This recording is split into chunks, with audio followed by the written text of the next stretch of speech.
Vous en avez très sûrement entendu parler, Liliane Bettencourt est décédée jeudi à l'âge de 94 ans. Voilà, vous voulez qu'on s'étende sur le sujet? Une milliardaire discrète. Liliane Bettencourt était la femme la plus riche du monde.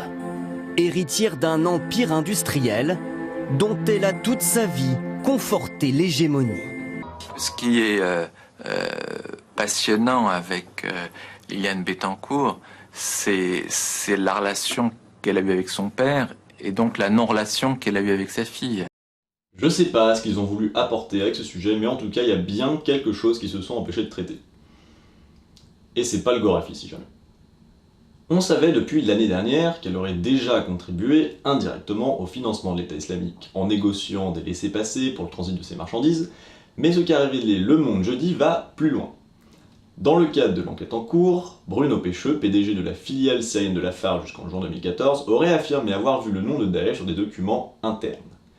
On parlerait de l'ordre de 20 000 $ par mois prévus pour l'État islamique.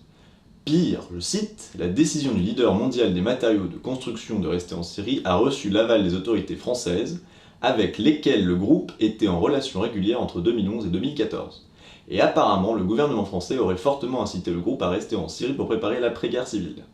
Attendez, c'est quand même énorme ce double jeu de l'État français pour les questions de sécurité et de défense. Alors, vous pensez pas que ça vaut le coup d'informer vos 10,5 millions de téléspectateurs?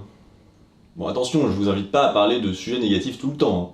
D'ailleurs, vos sujets sur les alternatives mobilité ou l'application des neurosciences à l'éducation avaient de l'intérêt. Mais on parle quand même d'un énorme foutage de gueule là, non?